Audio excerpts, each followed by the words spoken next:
So yon mga katrops, ayan medyo nagkakaroon na tayo ng mga konting problema sa ating motor. So mukhang basag yung bearing niya kasi ayan medyo may konting alog siya. So ayan kakalangan ko dito swingan.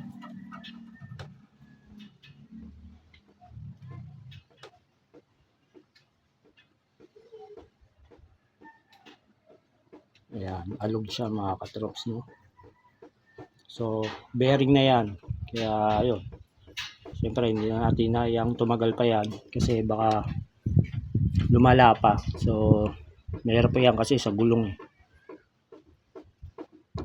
So papalitan na natin ng bearing yan. Bibili tayo mga katrops. Sa tingin ko dito sa may part na to yung basag. Okay, bili tayo mga katrops. Ang size pala ng bearing na to na bibili natin is 6302 yun dito. So yung sa harap kasi niyan 6301. So okay, let's go. Bili muna tayo mga katrops. Tapos ako na lang din magkakabit niyan, no. Hindi na natin pakakabit. Tingin ko kakayanin ko naman at wala rin naman tayo gagawin. So tayo na lang magkabit. Subukan natin mga katrops ha. Kung kakayanin natin magkabit ng bearing dito sa mags. Okay, let's go.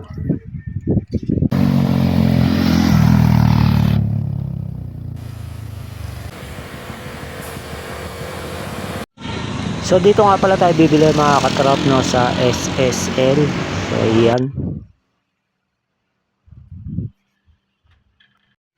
So yun mga katrops, bali nakabili na nga pala tayo ng bearing. So ayan, ang size is 6302. So ayun, kabit na natin to mga katrop. Subukan natin kung kakayanin.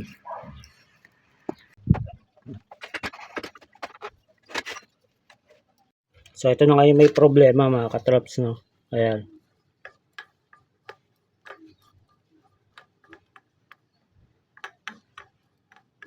Ayan. Medyo ayun, ano na talaga siya. Alog na nga talaga to. Tama ako tong part na to yung may ano, may sira.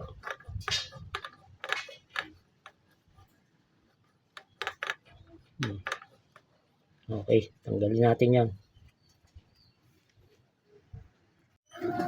So yun mga katrops, bali inuugot na nga natin yung bearing. So syempre inalis muna natin yung oil seal. So ayan, hindi ko na napakita sa inyo mga katrops kasi pinag-isipan ko pa rin siya masyado, no, kung paano tatanggalin.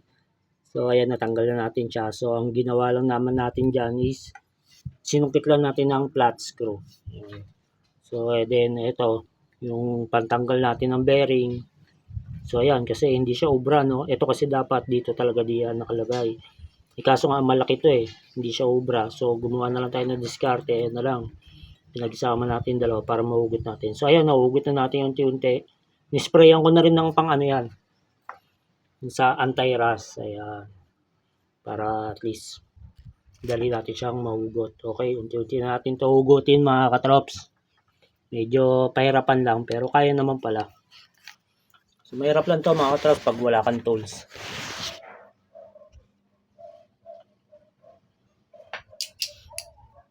Kaya pag wala lang tools talaga mga tol, medyo mahirap, no.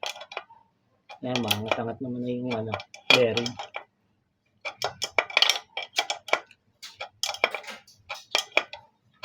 Kailangan talaga may tools. At ayun na nga, at kakalang na yung ano, tanggalin mo natin.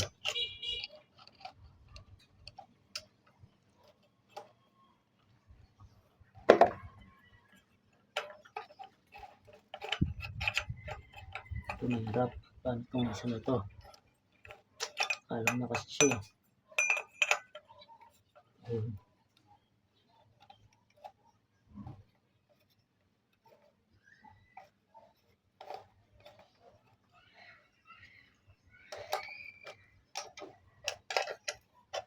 Ayun, okay.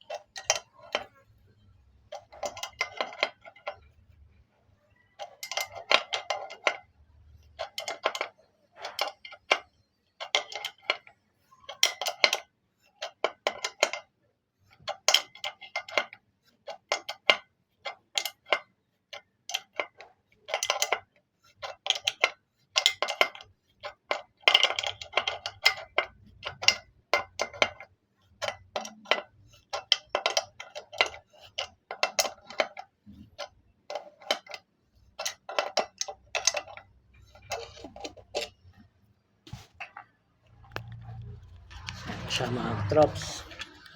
Nahugot na.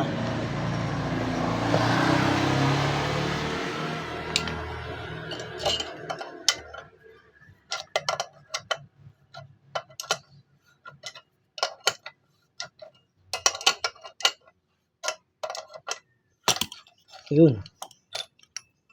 Okay na. Nahugot na natin siya mga katrops. So ayan na yung itsura niya, no. Medyo ano na talaga mga katrops. Wala na. Palitan na talaga to. Okay, nahugot natin tong isa. So yung isa naman.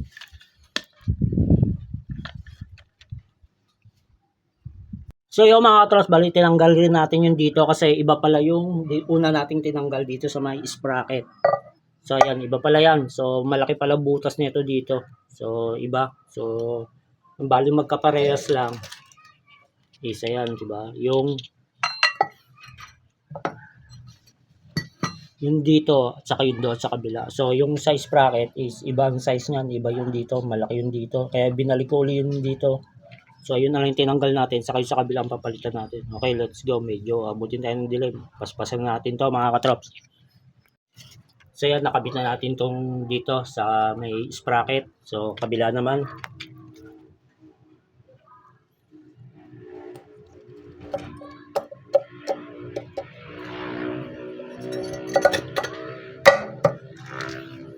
Ayan mga katrops ha, medyo mahirap din pala mag ano nito. Pero okay din naman kapag ikaw yung nakakagawa tapos nagagawa mo. So sulit din naman. So yan, dito naman tayo sa kabila.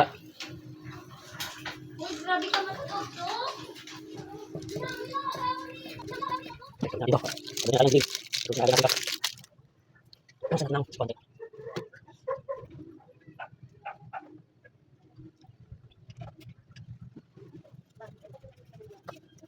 Yan.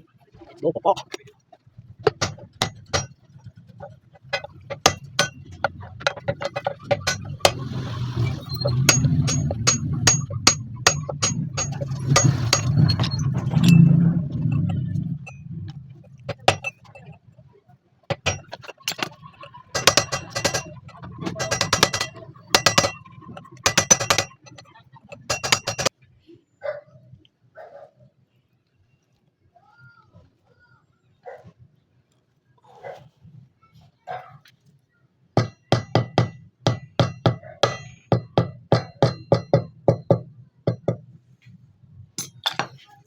Okay.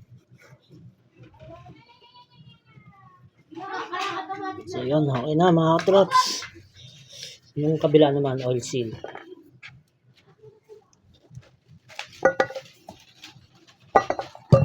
May kabigatan lang talaga to.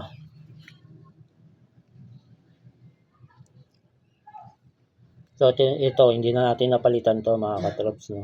Siguro hindi naman masyado ano to dahil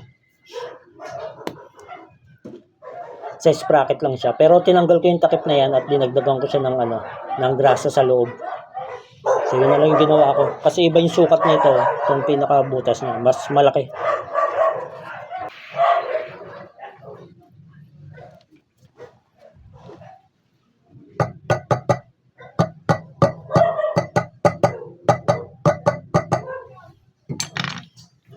Okay. Tapos na tayo mga katrops. So kakabit na natin ulit ito. Kabit na natin to doon sa motor. Okay, let's go.